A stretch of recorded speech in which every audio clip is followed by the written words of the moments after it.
Okay. Are we all okay? You keep your guidance away.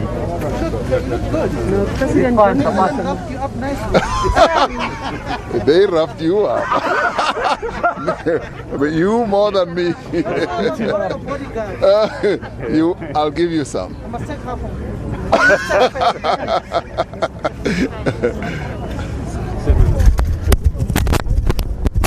Okay. You are in charge. Thank you for being here. I've been very impressed with what I have seen here. The Acting Minister of Health, Minister Kubai, and the Premier and the MEC have been showing me around. And we are making a great deal of progress. The numbers of vaccinations are ticking up. And one of the things I had come to check is whether they have any shortages of vaccines. They told me that they don't have shortages. They've never had shortages. But today is a bit of a slow day. And on a good day, they do manage to vaccinate quite a lot of people. And the Premier Makura, was telling me that he has directed that vaccination centers here in Gauteng must double their numbers, because we have so many people who still need to be vaccinated. And the Minister is going to make sure that there's good supply. We now have a much more confirmed good supply of vaccines. We're not going to run short of vaccines. We're bringing in quite a lot of innovation in the vaccination process. And the Minister was telling me that one of the innovations is drive-through vaccinations, where people just come, stay in their cars, and they're vaccinated, the screening happens, and then they move on. So this is a new innovation. I think it must be one of the few firsts in the world. And we keep looking for ways and means in which we can improve to increase the vaccination levels. And the other good thing, of course, is our cooperation with the private sector. After this, we are going to go to a private public vaccination center, which is essentially also being run by the private sector in partnership with us. This one is more public sector. So the partnership is helping us a great deal also to up the numbers. So we pulling out all stops. We want to have reached a very good number of people who are vaccinated by the end of the year. And I think we are in line in doing so. So with 7 million people or so who have now been vaccinated in our country, we should be heading towards a population immunity soon. So I'm very happy with the way the vaccination process is going. Of course, the good and better news is that we've now positioned ourselves as a country, also as a continent, and as South Africa acting also on behalf of the continent, to be the hub for the manufacturing of vaccines, so that we can move away from fill and finish. We will in time be able to have the drug substance manufactured here, and it will be filled and finished here and in other centers on our continent as well. So COVID-19, much as it has been quite a devastating pandemic for all of us on the continent and in our country, has enabled innovative and creative ways of addressing this and future pandemics a lot more effectively and more efficiently. So in other words, and as far as vaccination, manufacturing and doing it effectively, it's been a wake-up call. And now the continent has woken up that we must be in charge of our own health destiny. And that's what we are aspiring to do. And as I've been appointed the COVID-19 champion on the continent, that's precisely what we are working on. So it's a good story. It's a wonderful, evolving good story as we move forward. So we feeling our way on the stones as we cross this pandemic river. Thank you very much. Mr. President, just a quick one. From Newsroom Africa here. Just a quick one.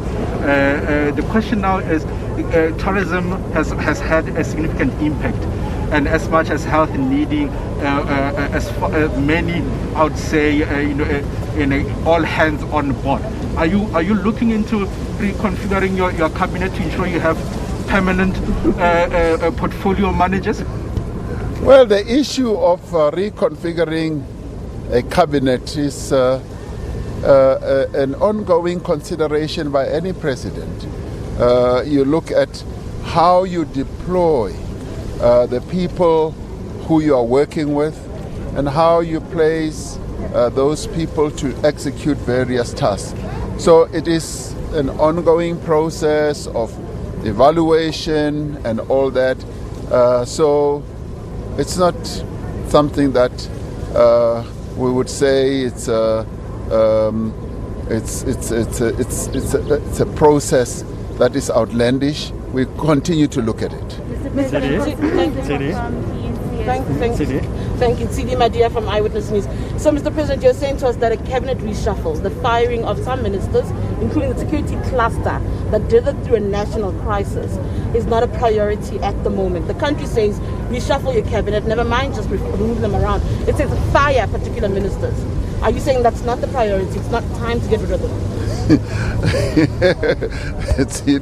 What are you trying to get me to say? That I'm going to fire ministers and all that? They say many should be gone, saying some members of cabinet should No, as I said, the process of people who are deployed to work with any leader even in a cabinet process, situation rather, it's a process that you evaluate, and it's best to leave it there, because it's not time, Mr. President. It's best to leave it there, and it's a process that one does as one evaluates everything and everyone that you work with. Two more questions. President, from ENC and Mr. President, I just wanted to ask you, looking at the numbers that we received from the health department yesterday, with more people getting tested, it looks like we didn't actually get over the third wave, and that it was probably irresponsible to tell the citizens that we did, because during those 2 weeks people weren't getting tested because they couldn't get access to those testing stations. Well, I don't think one could say that it was irresponsible. What we have observed is that there was a dip, and the dip was confirmed by our medical advisory people. So they confirmed it, and we act, and the minister acts here on that advice, and the National Coronavirus Command Council acts on that. Now, obviously, we are dealing with a very fluid type of pandemic, goes up and down, and we did say that we are in other provinces, we are seeing a rise in infections. Now, we've given ourselves and communicated very clearly to the country that every 2 weeks we're going to evaluate the situation, and we will be able to address and communicate to the country what we are seeing.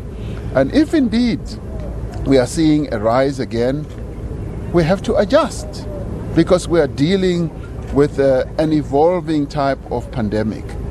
So I would never say that it was irresponsible. It is a matter that we are managing daily. And the good thing, though, is that we are managing it in a very transparent manner. South Africans want to know what we are doing, and that's precisely what we are doing. We are communicating. And yesterday we saw the figures having gone up, and we will observe that today again.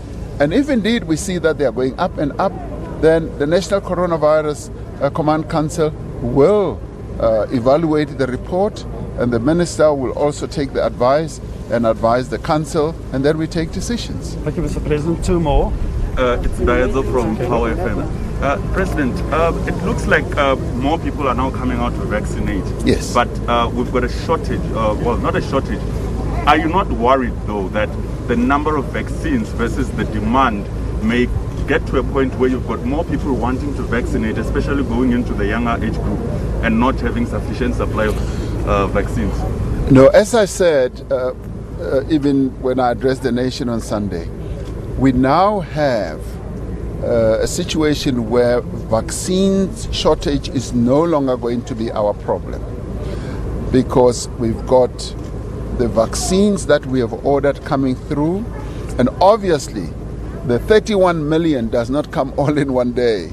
So sometimes there will be, a bit of a stop for a day or so, but it's no longer the drought of vaccines. We now have a good supply of vaccines.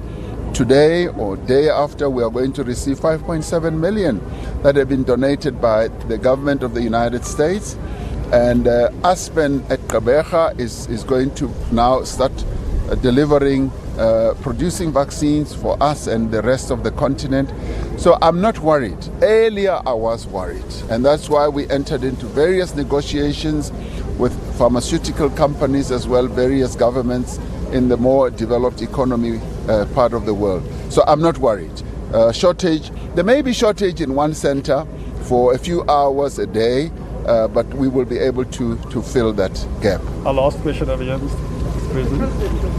You've had the SIU report on your desk for the past month and a half. When are you firing the Tembisa or taking action? 2. Did you speak to former President Jacob Zuma before he went to defend himself at the Export Correctional Services facility? 3.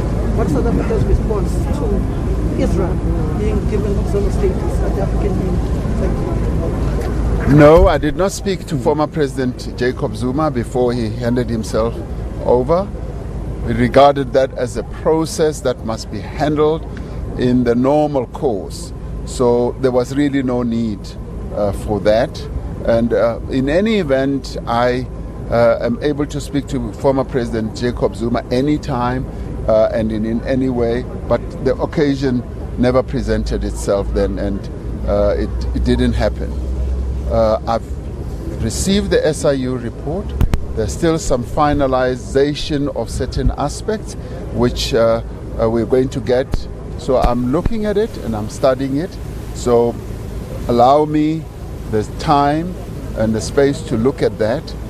With regards to the admission of Israel as an observer at the AU, we've expressed our deep concern about that, because it's a decision that was taken by the chair of the commission and without consulting the member states. Certainly we were not consulted. We have views because we are concerned about what is happening in Palestine. The continued situation there in Palestine, in our view, militates against just warmly accepting Israel as an observer in Africa, particularly in view of the positions and the views that we have taken ourselves as a country against the state of Israel on this issue. So we are opposed to their admission. We are concerned about the decision that has been made. And as it is now, a number of countries on the continent are expressing their unhappiness and dissatisfaction. Mr. President, one final question. Last week, the deal between BioNTech and Pfizer was announced, and they are saying that the vaccines that will be locally manufactured will only be available in the third quarter of 2022. Yes. Would you say that it was quick for us to celebrate the deal when the vaccines will not be available as soon as they might be required to be? No. We welcomed the deal, and obviously BioVac has to prepare itself. You don't just manufacture vaccines so easily. You've got to set up processes. People have to be trained. easily up to 400 people or so have to be specially trained to be able to handle all this. So this all takes time. What we celebrate is that finally we do now have we will have a center in South Africa, 2 centers, where we'll be able to have manufacturing capacity for vaccines. Now, we now live in a world where pandemics are going to be occurring on an ongoing basis. So that center will be ready to do the COVID-19 vaccines and other vaccines as well.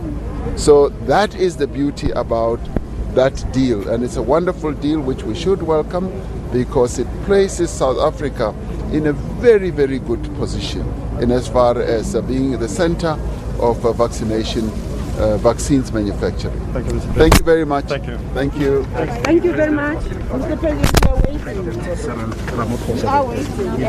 We are watching. So are you vaccinating here? Yes, Okay, good luck. Good luck. Well, that was the Premier of the province, David Makhura, alongside President Cyril Ramaphosa, who is now leaving as he is heading to Galaka Estate Convention Center to go and look at the public-private partnership with the government. He also answered a number of questions, President Ramaphosa, on Israel being given observer status at the African Union, saying that there was no thorough consultation and that was a decision squarely made only by the chairperson, also saying that he was not given an opportunity, an opportunity was not presented for him to have an engagement with former President Jacob Zuma as he was leaving his homestead in Nkandla to go and hand himself over to a correctional services facility in Escort, which speaks to the strained relations between himself, President Ramaphosa, and his predecessor, former President Jacob Zuma. Samkele, of course, that question, another journalist asked of the reconfiguration of cabinet, and others are asking of stories going around of an imminent change in cabinet. What did the president have to say here? The president is essentially saying that he is re-evaluating his cabinet and that that's an ongoing process and he can't make a definitive date or say when cabinet will be reshuffled, but he is evaluating his cabinet, and particularly at a time when there has been severe scrutiny and backlash against the security cluster ministers who are seemingly contradicting one another, particularly when you look at the contradictions between the state security minister Ayanda Dlodlo and her deputy Zizi Kodwa. We also look at the contradictions with the Minister of Defense, Nosiviwe Mapisa-Nqakula, and the Deputy Minister, Thabang Makwetla, and also with the Minister Nosiviwe Mapisa-Nqakula saying that there was no insurrection, which the President himself has seemingly also withdrawn from using that word, particularly looking at the State of the Nation address that he delivered to the nation on Sunday. So he's saying he's currently evaluating his cabinet. It's an ongoing process of evaluation, but he can't say that he's going to reshuffle his cabinet at any point in time now. The one startling answer was on the Minister of Health, Dr. Zwelini Mkhize, who has an SIU damning report against him on the awarding of an irregular contract to Digital Vibes belonging to his associate Tahira Mata, in saying that he is still studying and reading that particular report and he is seeking and asking for time to thoroughly go through that particular report. Desiree. And was saying that he's particularly happy with what he's seen at that vaccination site where you are. What are your impressions of that site and its processes? At this point in time, I'm going to try and go inside to try and vaccinate. I've registered, so the Premier of the province, David Makhura, said I must definitely take that opportunity of vaccinating. There was confusion last week, particularly when it was announced that those media practitioners can now register on the portal of the Department of Health to receive their vaccinations. The Minister, Acting Minister of Health, Mamlogo Ngubane, said I can also go in. So I'm going to assess the functioning of this particular vaccination site once I go go through the screening process over there and then proceed to come and queue here to receive my dose of the vaccine. One wonders if it will be Pfizer or if it will be Johnson & Johnson, but I do know that earlier on our colleague in Mukobo, I'm just trying to look out for him. He's nowhere in sight at this point in time. He was vaccinated at this particular facility. Sabgele, thank you so much for bringing us up to speed. Of course, that's the Tembisa tranche of this site inspection visit by President Cyril Ramaphosa. Next up, he'll be going to Midrand at the Gallagher estate, and our colleague Griselda Lewis is standing by there and will bring us that event when it takes place. You're welcome to call us on the agenda 084-813-3465. Our question of the day is asking if you're happy with government's response to COVID-19 and the vaccination process. And seemingly, people want to talk about the vaccination process in conjunction with current affairs in the country and looking at what is seen as incapable ministers and a cabinet that needs to be changed. But let us know at the agenda _SABC what your thoughts are. Let's take a break for now.